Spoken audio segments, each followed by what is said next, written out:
Hey you guys, this is Too Fast for You, and I'm bringing you a very special Gran Turismo 4 video. The Gran Turismo 4 game was the epitome of the Gran Turismo franchise and probably the best one of the bunch, which most will agree with me on that. Some may not, but most will. And it's never been accomplished since. It was a great accomplishment for its time. However, the graphics weren't, the best. Even if you have the American version, it went off at 1080i. And 480p was available. But, in today's times, it doesn't cut it. So I was trying to say, how do we create a remaster of Gran Turismo 4? And not even have to bother with Gran Turismo 7 with hopes that that was going to replace it, and hopes that GT Sport at the time was going to follow the franchise tradition, which it didn't. I have no desire to be controlled online and with all the problems that exist, one after another that I've heard. So I'm a retro gamer. GT2, 3, 4, 5, 6, they're my games. And 4 being my favorite. Anyway, I'm filming this with an iPhone on my LG TV. Now, the LG TV that I have is a 50-inch, one of the cheap ones, and nothing special, just a 4K. And the nice thing about this is that it's capable of producing 1440p. So, a lot of the 4K TVs do. Now, the two items that you want to purchase, it's only going to cost $130.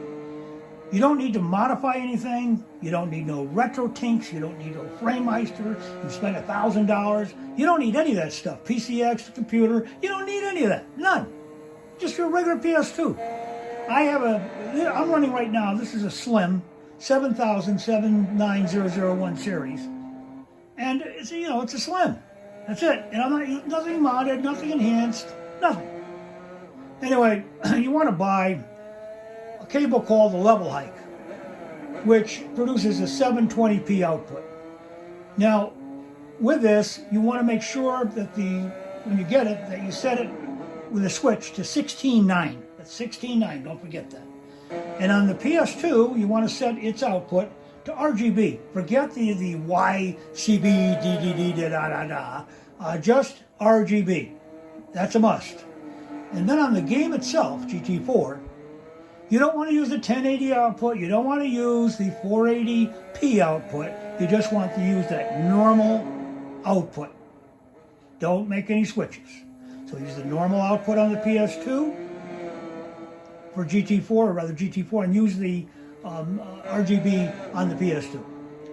So far so good, and switch that level to the 16:9. So once you got that, you then can purchase the MClassic. That'll cost you about $100. The LevelHike being 30, and the MClassic being a little bit more, 100.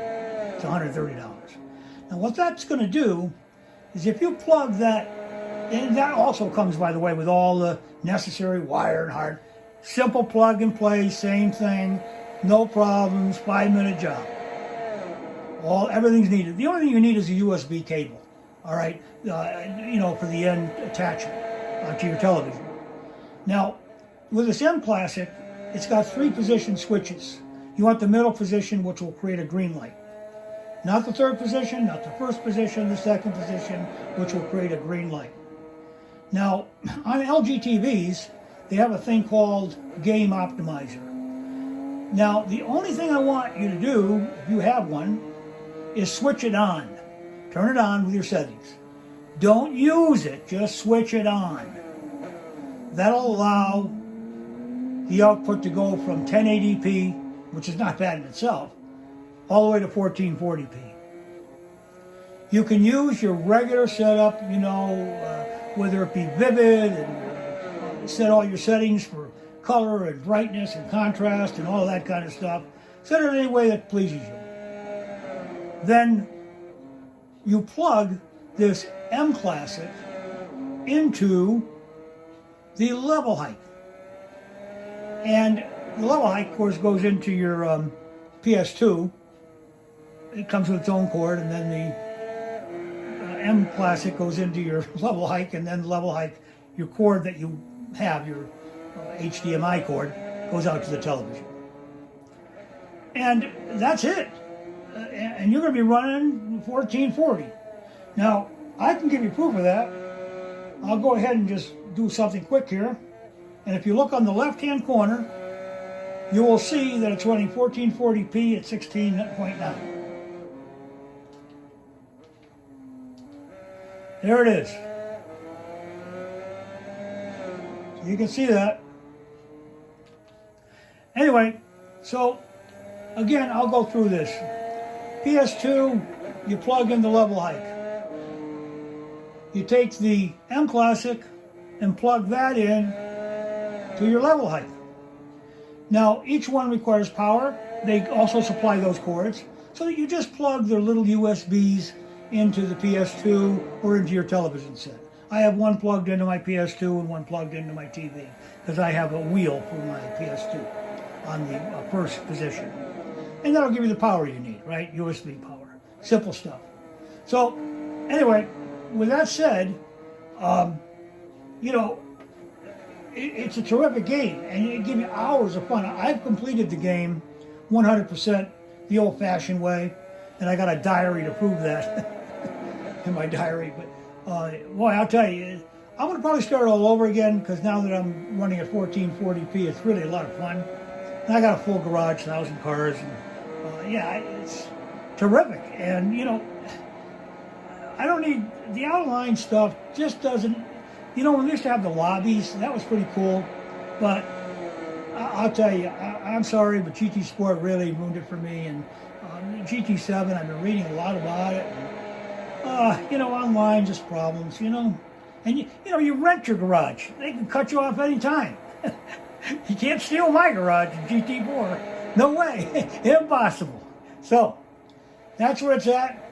I hope you guys enjoyed this video. If you have any questions, leave a comment.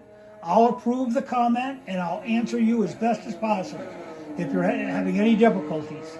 And then I understand sometimes that I might not have come across perfect, but neither are a lot of people. You know, I have to figure things out for myself. I hope my explanations have been helpful. And by the way, those products are available on Amazon. You can get them on Amazon. That's who sells them. Again, that's the MClassic and the LevelHike. And have a good day. Hope you enjoyed the video. Give me a like if you can feel up to it, and I'd appreciate it. Take care.